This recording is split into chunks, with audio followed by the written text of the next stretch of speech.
ሰላም ጤና ይስጥልን ክቡራትና ክቡራን ተመልካቾቻችን ከናሁ ቴሌቪዥን ዘወትር በዚህ ሰዓት ወደ እናንተ የሚደርሰው ዕለታዊው የስፖርት መረጃ ሰዓታችን ከአሁን ሰዓት ጀምሮ ወደ እናንተ ይደርሳል። አብራችሁ እንድትቆዩ የአክብሮት ግብዣችን ነው። የሀገር ቤት ስፖርታዊ መረጃዎችን ቀዳሚ እናደርጋለን። የኢትዮጵያ ፕሪሚየር ሊግ ወሳኝ ምዕራፍ ላይ ደርሷል። የ2017 ዓ.ም የውድድር ዘመን የ33ኛ ሳምንት መርሃ ግብር ጨዋታዎች በትላንትናው ዕለት በአዳማ ሳይንስና ቴክኖሎጂ ዩኒቨርሲቲ ስቴዲየም ጅማሯቸውን አድርጓል። ሊጉ እንግዲህ የሱፐር ስፖርት የዲኤስቲቪ ቀጥታ ስርጭት ሽፋን ታጅቦ ነው እየተከናወነ የሚገኘው።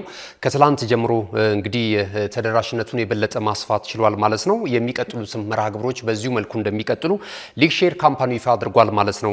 በየቤታቸው የስፖርት ቤተሰቡ እንዲከታተሉና በተለይ ደግሞ የጨዋታ መላቀቅና አንዳንድ የጨዋታ ማጭበርበሮች ከዲሲፕሊን ውጪ የሆኑ የጨዋታ አካሄዶችን የተመለከትንበት ነው እያሉ ብዙ የእግር ኳሱ ቤተሰቦች ቅሬታቸውን እያቀረቡ ነው የሚገኙትና ይህንንም እንግዲህ በዘላቂነት ይፈታል ተብሎ ነው በተለይ የውድድር ዓመቱ መጨረሻ ላይ የሚደረጉትን የጨዋታ እንቅስቃሴዎች በበቂ ሁኔታ ለመመልከትና ጨዋታዎቹንም በአጠቃላይ ለመፈተሽ ለእግር ኳስ ቤተሰቡ ትልቅ አማራጮችን ይሰጣል ተብሎ ይጠበቃል። እንግዲህ ትላንትም ተመልክተናል። ትላንት የተደረጉ ጨዋታዎች አሉ። የመርሃ ግብሩ መክፈቻ ጨዋታዎች አዳማ ከተማ ከባህር ዳር ከተማ ጋር ያደረጉት ጨዋታ በአዳማ ከተማ 2-0 አሸናፊነት ፍጻሜውን አግኝቷል። ይህ ጨዋታ በተለይ ለአዳማ ከተማዎች እጅግ በጣም ወሳኝ ነበረ።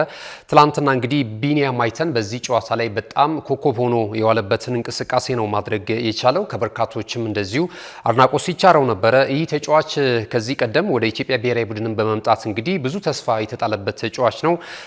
ኳሶችን የሚያቀብልበት መንገድ፣ ጎል የሚያስቆጥርበት ሂደት፣ በአጠቃላይ ደግሞ በዚህ እድሜው ላይ በጣም በሳል እንቅስቃሴ ሲያደርግ በተለያዩ ጨዋታዎች ላይ ተመልክተነዋል። ጉዳት አርቆት ነበር። ነገር ግን አሁን ለአዳማ ከተማ እንግዲህ ጥሩ እንቅስቃሴ በማድረግ በዚህ ጨዋታ ላይ ወሳኝ ተጫዋች ሆኖ የተገኘበትን አጋጣሚ ተመልክተናል ማለት ነው። 64ኛው ደቂቃ ላይ ጎል አስቆጥሮ አዳማ ከተማዎችን ቀዳሚ አድርጓል። እንዲሁም 91ኛው ደቂቃ ላይ ደግሞ ለጎል የሆነ ኳስ ሙሴ ኪሮስ ያስቆጠረውን ጎል እንደዚሁ አመቻችቶ ማቀበል የቻለበትን ሂደት አስመልክቶናል ማለት ነውና አዳማ ከተማ ተከታታይ ድላቸውን እያሳኩ ይገኛሉ። ከወራጅ ቀጠናው ስፍራ ለመውጣትም አሁን በጣም ጥሩ ምዕራፍ ላይ ነው የሚገኙት። በእርግጥ አሁንም የመውረድ ስጋት ካለባቸው ክለቦች መካከል አንደኛው አዳማ ከተማ ነው ማለት ይቻላል። 35 ነጥቦች አሉት። ትላንት ድል ማድረጉን ተከትሎ 15ኛ ደረጃ ላይ ነው የሚገኘው። ቀጣይ 3 መርሃ ግብሮች ይቀሩታል። እነዚህን ጨዋታዎች ማሸነፍ ከቻለ የሌሎቹ የተፎካካሪ ቡድኖች ሽንፈትና አሸናፊነትን ከግምት ባስገባ መልኩ እንግዲህ ምናልባት በኢትዮጵያ ፕሪሚየር ሊግ በ2018 የውድድር ዘመን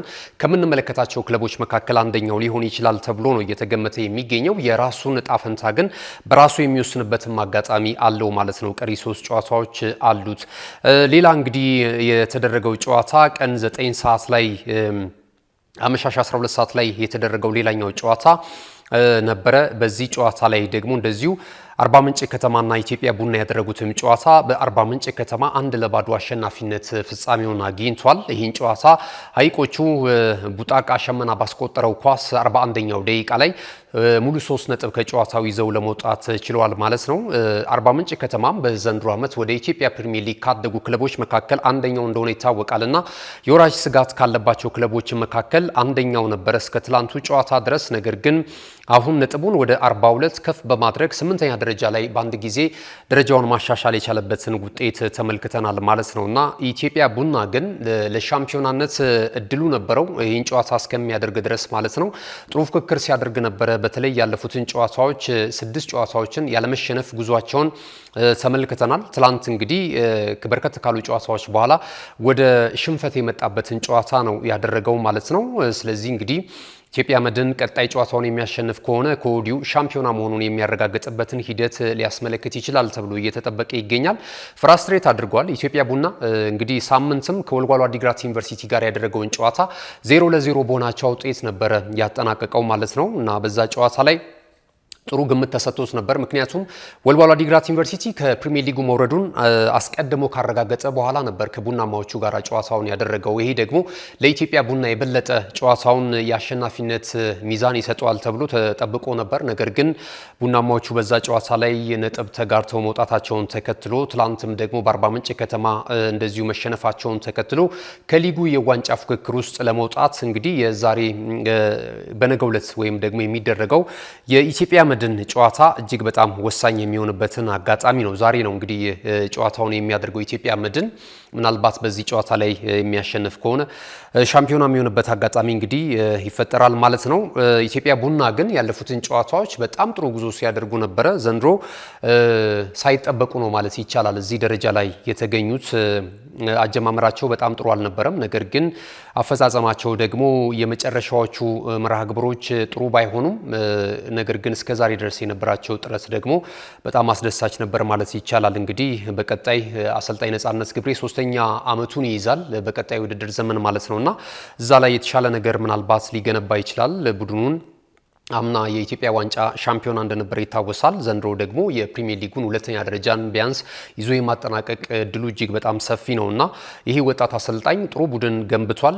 የተወሰኑ ቦታዎች ላይ እንግዲህ ራሳቸውን ማጠናከር ከቻሉ ደግሞ የተሻለ ነገር ማድረግ ይችላሉ ተብሎ ነው እየተገመተ የሚገኘው የኢትዮጵያ ቡናን በተመለከተ ማለት ነው። ዛሬ ወደሚደረጉ ጨዋታዎች እንለፍ። ዛሬም እንግዲህ 2 ጨዋታዎች ይደረጋሉ። ቀን 9 ሰዓት ላይ የሚደረገው ጨዋታ በድሬዳዋ ከተማ ና በወልዋሎ ዓዲግራት ዩኒቨርሲቲ መካከል የሚደረገው ፍልሚያ እንደዚሁ ይጠበቃል። ድሬዳዋ ከተማም እንግዲህ የወራጅነት ስጋት ካለባቸው ክለቦች መካከል አንደኛው ነው። ሳምንት እንደምናስታውሰው ኢትዮጵያ ንግድ ባንክን በ32ኛው ሳምንት መርሃ ግብር 2-1 በሆነ ውጤት አሸንፈው ነው መምጣት የቻሉት ብርቱካናማዎቹ። በዚህም ጨዋታ ላይ የተሻለ ነገር ሊያመጡ እንደሚችሉ እየተገመተ ይገኛል። የኢትዮጵያ ንግድ ባንክ በተከታታይ ጨዋታዎች ላይ ነጥብ እየጣለ በኢትዮጵያ ንግድ ባንክ ተሸንፏል። ከዛም እንደዚሁ በድሬዳዋ ከተማ ተሸንፏል። ስለዚህ ዛሬስ የሚያደርገው ጨዋታ ምን ይመስላል የሚለው ነገር ይጠበቃል ማለት ነው። ከወልዋሎ ጋር ነው ድሬዳዋ ከተማ ዛሬ ጨዋታውን የሚያደርገው ማለት ነው። ወልዋሎ አስቀድሞ መውረዱን አረጋግጧል። ያም ቢሆን ግን ለማሊያው ክብር የሚያደርገው እንቅስቃሴ በአንጻራዊነት ከሌሎች ቡድኖች የተሻለ ነው ማለት ይቻላል። ኢትዮጵያ ቡናን መውረዱን ካረጋገጠ በኋላ ነው ነጥብ ያስጣለው። ለሻምፒዮናነት የሚጓዘውን ክለብ እንግዲህ እንቅፋት ሆኖበታል ማለት ነውና እንደዚህ አይነት ነገሮች መበረታታት አለባቸው። ቡድኖች ለማሊያቸው ክብር ጨዋታቸውን ማድረግ አለባቸው። የስፖርት ቤተሰቡን ማክበር አለባቸው። እንደሙያ ደግሞ ተጫዋቾችም ሙያቸውን ማክበር ያለባቸው ይመስልናልና ወልዋሎ ዓዲግራት ዩኒቨርሲቲ እንግዲህ ዛሬም ከድሬዳዋ ከተማ ጋር በሚኖረው ጨዋታ ላይ ይህንኑ የማሊያ ክብር የማስጠበቁን ሂደትና የእግር ኳስ ቤተሰቡን የማክበሩን ሂደት ይቀጥላል ተብሎ ይጠበቃል ማለት ነው። ምሽት 12 ሰዓት ላይ የሚደረገው ጨዋታ በሊጉ መሪ ክለብ ኢትዮጵያ መድንና እንደዚሁም በቅዱስ ጊዮርጊስ እግር ኳስ ክለብ መካከል የሚደረገው ጨዋታም እንደዚሁ ትኩረትን አግኝቷል ማለት ነው። ኢትዮጵያ መድን በዚህ ጨዋታ ላይ ድል ማድረግ ከቻለ ማሸነፍ ከቻለ እንግዲህ ሻምፒዮና መሆኑን ከወዲሁ ዛሬ ማረጋገጥ ይችላል ማለት ነውና ቅዱስ ጊዮርጊስ እግር ኳስ ክለብ ወጣቶችን ይዞ እየተንቀሳቀሰ ነው የሚገኘው። በዘንድሮ ዓመት በአዲስ አይነት አጨዋወት መጥቷል።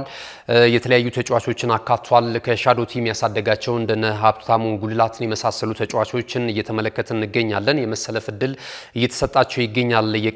የቀጣይ የቅዱስ ጊዮርጊስ እግር ኳስ ክለብ በዋና ቡድን ውስጥ ልናያቸው የምንችል እነዚህ ወጣት ተጫዋቾች ናቸው፣ ተስፈኛ ተጫዋቾች ናቸው ማለት ነውና አሁን ላይ እንግዲህ ፈረሰኞቹ በ43 ነጥብ 6ኛ ደረጃ ላይ ነው የሚገኙት። ዛሬ የሚያደርጉት ጨዋታ ደግሞ ትልቅ ትርጉም አለው።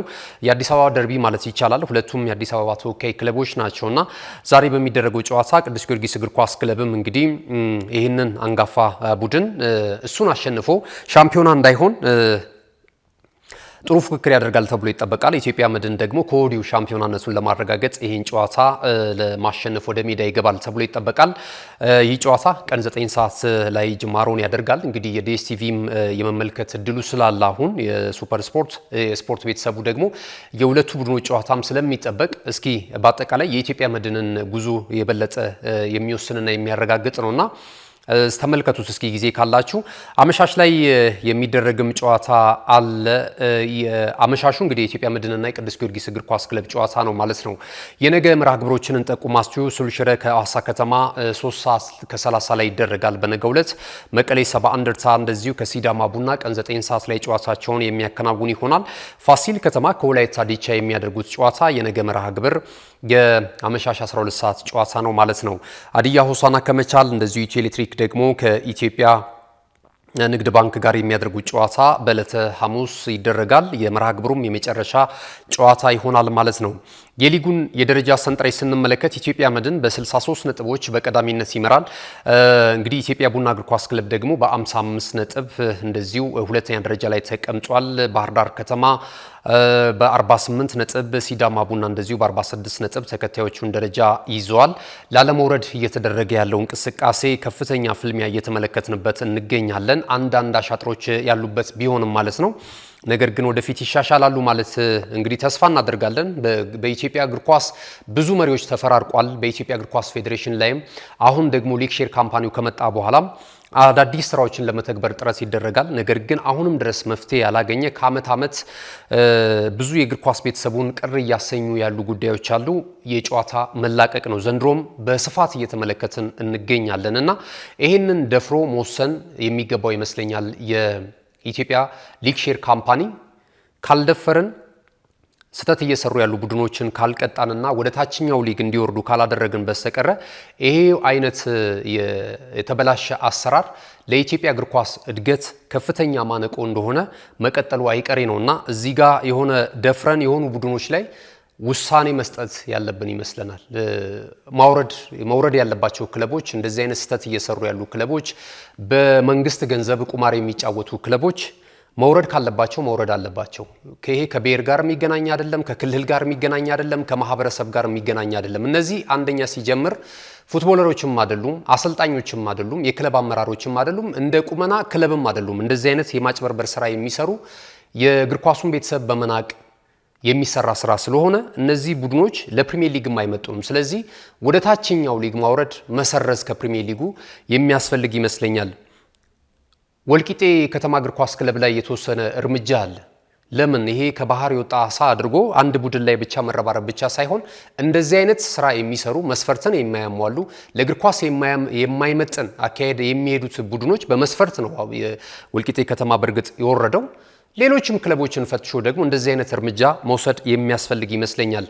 አይተናል። 10 ጨዋታዎች የሚል በዝርዝር ወጥቷል። ሊግ ሼር ካምፓኒ ይፋ አድርጓል። ስለዚህ ውሳኔ መወሰን ያስፈልጋል። በውድድር ዓመቱ መጨረሻ ድረስ ይህንን ውጤት ይህንን ውሳኔ የእግር ኳስ ቤተሰቡ በደንብ ይጠብቃል። ስለዚህ እነዚህም በመንግስት ብር ቁማር የሚጫወቱ በስፖርት ስም ስፖርትን የሚያጠለሹ ግለሰቦችንም ወደ ስፖርቱ እንዳይደርሱ ማድረግ ያስፈልጋል። ጨክኖ ይህንን ውሳኔ ካልተሰጠ ሁልጊዜም በየዓመቱ እንደዚህ አይነት ጉዳዮች ይቀጥላሉና እስኪ እናንተ በእናንተ የስልጣን ዘመን አንድ ቤንች ማርክ አስቀምጣችሁ ሂዱ። ለቀጣይ ለስፖርቱን ለሚመሩ ሰዎች መውረድ ካለበት መውረድ አለበት። ይሄ ምንም ቀደም ሲል እንደገለጽኩት ከብሔርም ይሁን ከኮሚኒቲው ጋር ምንም የሚገናኝ ነገር የለውም።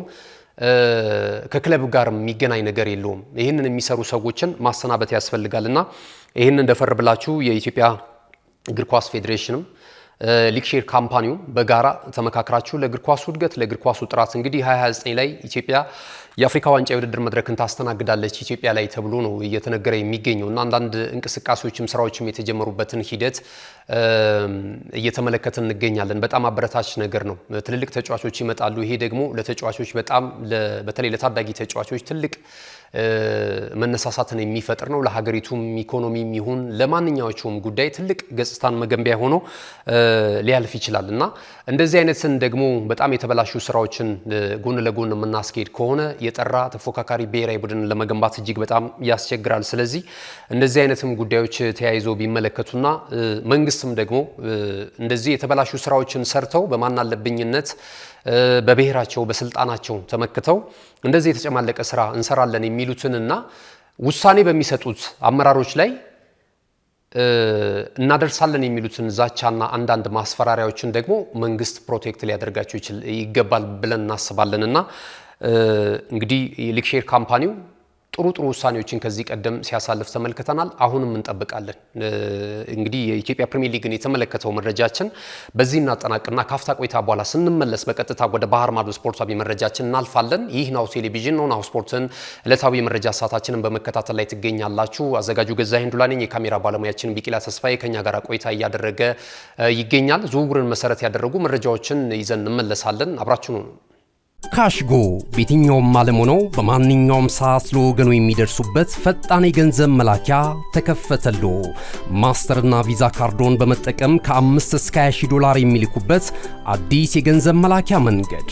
ካሽጎን ለየት የሚያደርገው የትኛውም የገንዘብ ዝውውር በፍጥነት አገልግሎት ከመስጠቱም ባሻገር ለማንኛውም አገልግሎት ምንም አይነት ክፍያ አለመጠየቁ ነው። በሀገራችን ታሪክ ገንዘብን ከውጪ ወደ ሀገር ቤት በማስተላለፍ በመተግበሪያ መልክ አገልግሎት መስጠት የጀመረው የመጀመሪያው ሀገር በቀል የገንዘብ መላኪያ ዘዴ ካሽጎ ከ4500 በላይ ባሉ የባንክ ቅርንጫፎች አገልግሎት እየሰጠ ይገኛል። ገንዘቦን በሰኮንዶች ልዩነት ውስጥ ይፈልጉ በአካውንቶ ወይንም በእጆ ቆጥረው የሚወስዱበት ልዩ ዘዴ። በቅርቡ ሁሉንም ኢትዮጵያዊ ባለቤት ለማድረግ ጉዞ የጀመረው ካሽጎ ዛሬውኑ መተግበሪያውን በስልኮ ላይ በመጫን የአገልግሎቱ ተጠቃሚ ሆኑ። ፍጥነት መለያችን፣ ኢትዮጵያን መክፈቻችን፣ ካሽጎ ነው መላኪያችን።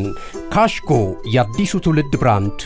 ክቡራትና ክቡራን ተመልካቾቻችን ተመልሰናል። ናሁ ቴሌቪዥንን በመከታተል ላይ ትገኛላችሁ። ቀደም ሲል የሀገር ቤት ስፖርታዊ ጉዳዮችን ወደ እናንተ አደረስን። በተለይ የኢትዮጵያ ፕሪሚየር ሊግን የተመለከቱ መረጃዎችን ወደ እናንተ እያደረስን ቆይታ ያደረግነው።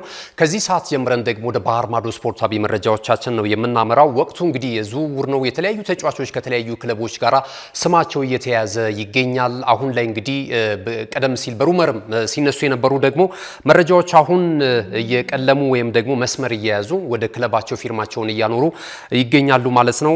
ማንቸስተር ዩናይትድ ለዚህ በር ከፋች ነው። ቼልሲም እንደዚሁ የዴላፕን ፊርማ ስለማግኘቱ እንግዲህ መረጃዎች እየወጡ ይገኛሉ። ዛሬ ምናልባት እንደዚሁ ኦፊሻሊ ቼልሲ እግር ኳስ ክለብ ይፋ ያደርጋል ተብሎ ይጠበቃል የዴላፕን የፊርማ ስነ ስርዓት ማለት ነው።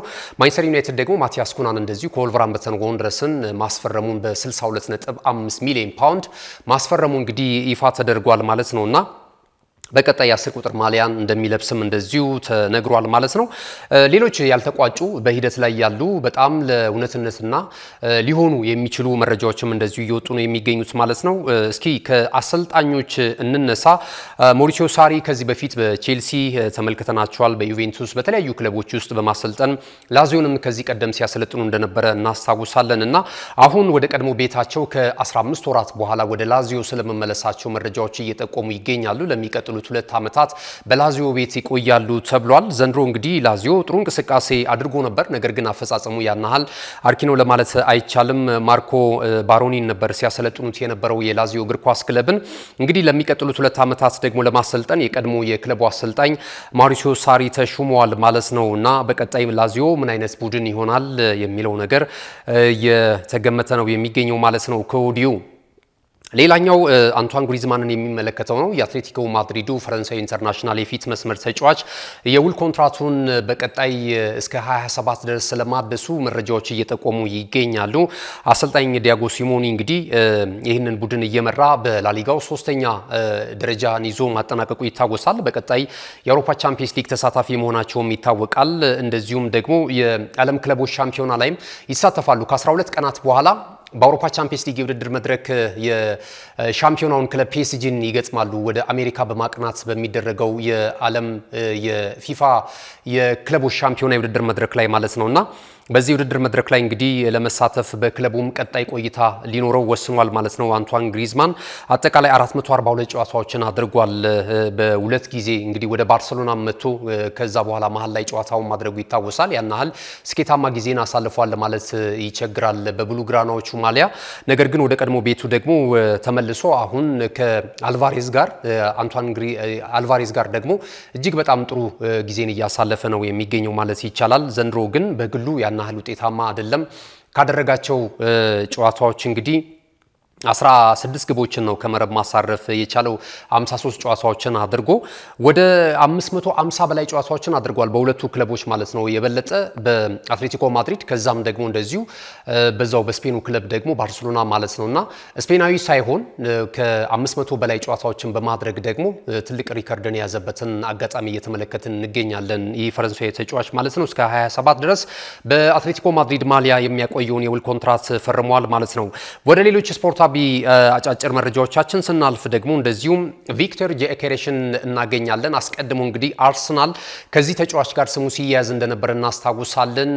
የኤምሬትስ መዳረሻው ነው እየተባለ እንዲሁም የማሊያ ቁጥር ሁላ ደጋፊዎች እየመረጡለት ነበረ። ነገር ግን አሁን ደግሞ የአርሰናልን አንዳንድ ሁኔታዎች መፋዘዝን የተመለከቱ ክለቦች እንግዲህ እየገቡበት ነው የሚገኘው።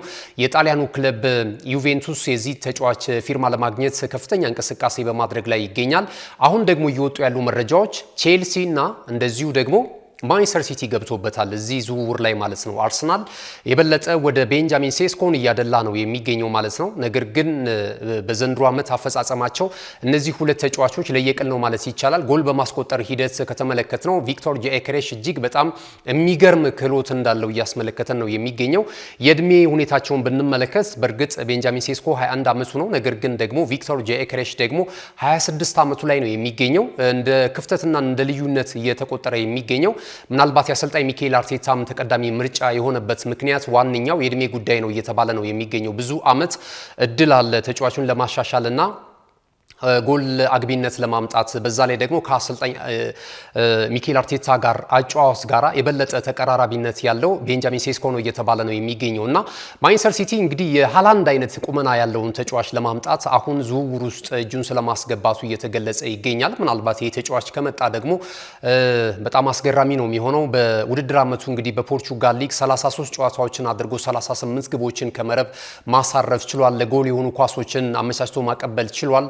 የቡድን አጫዋቱ እጅግ በጣም የሚገርም ነው። የቡድን አጋሮቹን ያግዛልና ወደ ሲቲ ቤት ከመጣ የበለጠ እንግዲህ የተጫዋቹ ጥሩ ውጤትን ሊያመጣ ይችላል። ለቡድኑም ለራሱም ታሪክ ሊሰራ ይችላል እየተባለ እየተገለጸ ይገኛል። እንደነ ኦማር ማርሙሽን የመሳሰሉ ተጫዋቾችን ይዟል። እንደነ ዶኩ የመሳሰሉ ተጫዋቾችን ይዟል። ሃላንድ ራሱ ሃላንድ ነው። እንግዲህ ማንቸስተር ሲቲ በቀጣይ የዘንድሮ ዓመት ኪሳራውን ሊያወራርድ ይችላል እየተባለ ነው ከወዲሁ እየተገለጸ የሚገኘው። የዝውውር መስኮቱን ደግሞ የጀመሩት በጥር የተጫዋቾች የዝውውር መስኮት እንደሆነ እናስታውሳለን እና አሁን በስፋት ስሙ እየተነሳ የሚገኘው ይህ ተጫዋች ቪክቶር ጊዮኬሬሽ መዳረሻው ኢትሃድ ስቴዲየም ሊሆን እንደሚችል እየተገለጸ ነው የሚገኘው ማለት ነው። ቼልሲም የተጫዋቹ ፈላጊ ሆኖ ተቀላቅሏል። ዩቬንቱስም አርሰናል እንደ አማራጭ ነው የያዘው። ነገር ግን አሁንም የአርሰናል ጉዳይ በንጥልጥል እንዳለ ነው ማለት ነው። አርሰናል ደጋፊዎች አሁንም በብስጭት ላይ ነው የሚገኙት። ምክንያቱም እነ ማንቸስተር ዩናይትድ ተጫዋቾችን እያስፈረሙ ነው የሚገኙት። ቼልሲ ተጫዋች እያስፈረመ ነው የሚገኘው። ማንቸስተር ሲቲ እንደተመለከት ነው ከጥር ጀምሮ ተጫዋቾችን እያመጣ ይገኛል። አሁንም ስማቸው እየተያያዙ ያሉ ተጫዋቾች አሉ ከማንቸስተር ሲቲ ጋራ ማለት ነው። አርሰናል ማርቲን ዙቢሜንዲን በጥር የጀመረውን የፊርማ ስነስርዓት እንግዲህ መጨረሱ ይታወሳል። ነገር ግን አንገብጋቢው ነገር ለመድፈኞቹ አሁንም የ9 ቁጥር ስፍራ ተጫዋች ነው። ስለዚህ ይህንን ተጫዋች በጊዜ መቋጨት አለበት፣ ይህን ተጫዋች ማምጣት አለባቸው፣ የፊት መስመር አጥቂ ያስፈልጋል የሚሉት ጉዳዮች እንግዲህ አሁንም በአርሰናል ደጋፊዎች ዘንድ በክለቡ አመራሮች ላይ ቅሬታ እየቀረበበት ይገኛል ማለት ነው። በሂደር እንግዲህ የቆዩ ሲሄዱ ምናልባት ማርኬቱ ላይ ያሉ ሁነኛ ተጫዋቾች ለሌላ ትልልቅ ክለቦች ፈርመው አርሰናል ምናልባት መጨረሻ ላይ እንደዚህ አይነት ጉዳዮች እንዳይገጥሙት ከዚህ ቀደሙ እንደተስተዋሉ ጉዳዮች እንዳይገጥሙት እየተፈራለት ነው የሚገኘው ማለት ነው። ሌሎች ከአርሰናል ጋር ግን የተያያዘ አንድ መረጃ ወደ እናንተ እናደርስ። የኒኮ ዊሊያምስ ጉዳይ በስፋት እየተነሳ ይገኛል። እንዳግም እንግዲህ ይህንን ተጫዋች ለማግኘት የስፖርቲንግ ዳይሬክተሩ አንድሪያ ቤርታ እንቅስቃሴ ስለመጀመራቸው እየተነገረ ይገኛል። ይህንን የግራ ክንፍ ተጫዋች ለማምጣት እንደዚሁ ከአትሌቲክ ቢልባኦ ኃላፊዎች ጋር ንግግር ስለመጀመራቸው እየተገለጸ ነው የሚገኘው ማለት ነው። ተጫዋቹ ቀጣይ መዳረሻው የት ሊሆን ይችላል? ሪያል ማድሪድም ተጫዋቹን ይፈልጋል ነው እየተባለ የሚገኘው። ነገር ግን ወደ አርሰናል የመምጣት ፍላጎት አለው ተብሏል። እንግዲህ በቀጣይ የሚሆነውን ነገር እንመለከታለን። ሌላኛው መረጃችን የሚሆነው ደግሞ ማንቸስተር ዩናይትድን ይመለከታል። አስቀድሞ እንግዲህ ማቲያስ ኩናን ማስፈረሙን እናስታውሳለን። ማቲያስ ኩናን አስፈርሟል ከወልቨርሃምፕተን ወንድረስ። አሁን ደግሞ ሌላኛውን ተጫዋች ከብሬንትፎርድ ሲቲ ለማስፈረም እንደዚሁ ንግግር ስለመጀመራቸው ተነግሯል። ተጫዋቹ ደግሞ በይበልጥ የቀያይ ሰይጣናቱ አንጋፋ ደጋፊ ነው እየተባለ ነው የሚነገረው። በልጅነቱ ጀምሮ የማንቸስተር ዩናይትድ ደጋፊ እንደሆነ ተናግሯል። በማንቸስተር ዩናይትድ ማሊያ መጫወት ህልሜ ነው ተብሏል። እንግዲህ ክለቦች አስቀድሞ የሚገነቡት ማንነትና በዋንጫ የታጀበ ጉዟቸው እንደዚህ በወደቁ እንደዚህ በከሰሩ ጊዜም ተጫዋቾች ምርጫቸው ያደርጉታል። እንግዲህ ማንቸስተር ዩናይትድ እንዳፈጻጸሙ ቢሆን በዘንድሮ ዓመት ምንም ተጫዋች ፊርማቸውን ላያኖሩለት ይችሉ ነበር። ነገር ግን አስቀድሞ የገነባው ስሙና ማንነቱ አሁንም ክለቡ ተመራጭ እያደረጉት ይገኛሉ። ማቲያስ ኩና በርካታ ክለቦች ይፈልጉት ነበር። ነገር ግን ዩናይትድን መርጦ ወደ ዩናይትድ መጥቷል። እንደዚሁ ብሪያን ሙቤቡም ቀጣይ መዳረሻው ማንቸስተር ዩናይትድ መሆኑን አጽንኦት ሰጥቶ እንግዲህ ማረጋገጥ ችሏል ማለት ነውና ይህ የ25 ዓመት ተጫዋች እንግዲህ በዘንድሮ ዓመት 20 ግቦችን ከመረብ ማሳረፍ ችሏል ለብሬንትፎርድ ሲቲ። 7 ግቦችን ደግሞ እንደዚሁ ለጎል የሆኑ ኳሶችን ለቡድን አጋሮቹ አመቻችቶ ማቀበል ችሏል ማለት ነው። ይህንን ተከትሎ ቀጣይ መዳረሻው ኦልድ ትራፎርድ ስቴዲየም ሊሆን እንደሚችል እንግዲህ እየተገለጸ ነው የሚገኘው ማለት ነው። ማንቸስተር ዩናይትድ በቀጣይም ብዙ ተጫዋቾችን ስለሚለቅ ሌሎችንም ተጫዋቾች እንግዲህ የሚያስፈርምበት ሂደት እንዳለ ነው እየተነገረ የሚገኘው ማለት ነው። ወደዛው ወደ ዋና ከተማው ሌላኛው ክለብ እንለፍ፣ ወደ ማንቸስተር ሲቲ ማለት ነው። ማንቸስተር ሲቲ ራያን አይት ኖዌሪን ለማስፈረም እንደዚሁ ጥረት እያደረገ ይገኛል። ተጫዋቹም ወደዛ የማምራት ፍላጎት አለው ተብሏል። 23 ዓመቱ ላይ ይገኛል። አልጄሪያዊ ነው እንግዲህ የተወለደው በፈረንሳይ ቢሆንም ለአልጄሪያ ነው በመጫወት ላይ የሚገኘውና ይህንን የ23 ዓመት ተጫዋች ለማስፈረም የግራ መስመር ተመላላሽ ተጫዋች ነው። ይሄንን ለማስፈረም እንግዲህ አሰልጣኝ ፔፕ ጋርዲዮላ ጥረት በማድረግ ላይ ነው የሚገኘው። የተጫዋቹ አድናቂ ነው ተብሏል ማለት ነውና ቀጣይ መዳረሻው ይሄ ሊሆን ይችላል ተብሏል። ቼልሲ ተጫዋች አስፈርሟል። ዳሪዮ ኤሱጎ የተባለ ተጫዋች ነው። እንግዲህ ይህ ተጫዋች በሊዝበን ነበር በውሰት ተሰጥቶ እየተጫወተ የሚገኘው። በዛው ነበር ቆይታ ያደረገው። እንግዲህ ወደ 22 ሚሊዮን ዩሮ አውጥቶ አስቀድሞ ነበር ያስፈረመው። አሁን እንግዲህ በይፋ ንብረቱን ይዟል ማለት ነው። እስከ 2033 ድረስ በምዕራብ ለንደኑ ክለብ ቼልሲ የሚያቆየውን የፊርማ ስነ ስርዓት እንደዚሁ አከናውኗል ማለት ነው። ሌላው የመጨረሻው መረጃችን የሚሆነው ቼልሲን ይመለከታል። ቼልሲ ኢጎ ኢኪቲኬን ከአይንትራ ፍራንክፈርት ለማስፈረም እንደዚሁ እንቅስቃሴ እያደረገ ይገኛል። እስከ 100 ሚሊዮን ዩሮ ድረስ ተጫዋቹን ለማግኘት አይንትራ ፍራንክፈርት ስለጥፎበታል። ስለዚህ ይህንን ተጫዋች ለማግኘት የምዕራብ ለንደኑ ክለብ ቼልሲ ከፍተኛ ጥረት በማድረግ ላይ ነው የሚሉ መረጃዎች እየወጡ ነው የሚገኙት። ቼልሲን በስፋት እየተንቀሳቀሰ ይገኛል። ሻምፒዮናው ክለብ እንኳን ሊቨርፑል ፍሬይቡርግን እንደዚሁ ማስፈረሙን እናስታውሳለን ከባየር ሊቨርኩሰን ማለት ነውና አርሰናል ግን አሁንም ድረስ እንግዲህ የፊት መስመር አጥቂ ያለማስፈረሙ የክለቡ ደጋፊዎች እንግዲህ በስጋት ምናልባት የክረምቱንም የዝውውሩ መስኮት ሊያልፈን ነው ወይ የሚል ስጋታቸውን እየገለጹ ይገኛሉ። የሆነ ሆኖ ግን የቤንጃሚን ሴስኮ ጉዳይ በቅርብ እንግዲህ ልባት እንደሚያገኝ ነው ከክለቡ አካባቢ እየወጡ ያሉ መረጃዎች እየጠቆሙ የሚገኙት። በምሽቱ የስፖርት ዜና ወጃችን ላይ ደግሞ በናሁ ቴሌቪዥን ያልተሰሙ ወቅታዊና አዳዲስ ስፖርታዊ መረጃዎችን አካተንላችሁ እንመጣለን። ክቡራትና ክቡራን ተመልካቾቻችን እንግዲህ የዛሬ ስፖርታዊ መረጃ ሰዓታችን እዚህ ላይ ይጠናቀቃል። አብራችሁን ስለነበራችሁ እጅግ በጣም እናመሰግናለን። የሀገር ቤትና የባህር ማዶ ስፖርታዊ መረጃዎችን ወደ እናንተ በማድረስ አዘጋጁ ገዛኸኝ ዱላ ቆይታ አድርጌያለሁ። የካሜራ ባለሙያችን ቢቂላይ ተስፋዬ ነው። በምሽቱ የስፖርት ዜና ወጃችን ላይም የተለያዩ ወቅታዊና አዳዲስ ያልተሰሙ ስፖርታዊ መረጃዎችን ይዘን የምንመለስ ይሆናል። ናሁ ቴሌቪዥንን ለመከታተል በዲኤስቲቪ 481 ላይ እንገኛለን። በመላው ዓለም ደግሞ በማህበራዊ ሚዲያ አማራጮች ወደ እናንተ እየደረስን እንገኛለን። በተለይ ዩቲዩብ ቻናላችን ከ370 ሺህ በላይ ተከታዮች አሉት። ላይክ፣ ሼር፣ ሰብስክራይብ እያደረጋችሁ ዩቲዩብ ቻናላችንን ቤተሰብ እንድትሆኑና መረጃዎች፣ የመዝናኛ ፕሮግራሞች፣ የሀገር ቤትና የባህር ማዶ እንደዚሁ ትኩስ ዜናዎችን ታገኙበታላችሁ ማለት ነው። አብራችሁን ስለነበራችሁ እናመሰግናለን። በድጋሚ መልካም ቀን ይሁንላችሁ። እነሆ የምስራች! የ10 አየር መንገድ የበረራ ትኬት ለውድ ደንበኞቹ በተቀላጠፈና አስተማማኝ በሆነ መንገድ እያቀረበ ያለው። በዚህም በደንበኞቹ የተመሰገነው ጉዞጎ አሁን ደግሞ ተደራሽነቱን በማስፋት ተጨማሪ ባንኮችን በማካተት ለውድ ደንበኞቹ የበለጠ አስተማማኝ ለመሆን ችሏል። የጉዞጎን አፕሊኬሽን ከአፕ ስቶር ወይም ከፕላይ ስቶር በማውረድ የመነሻና የመድረሻ ከተማዎትን መርጠው ዋጋ አወዳድረው የሀገር ውስጥም ሆነ ዓለም አቀፍ በረራ ማድረግ ካሰቡ የበረራ ትኬቶን ክፍያ በአቅራቢያው በሚገኙ ባንኮች አንድም በአካል በመሄድ ወይም በኦንላይን የክፍያ አማራጮች ክፍያዎትን በመፈጸም የበረራ ትኬቶን በእጅ ያስገቡ።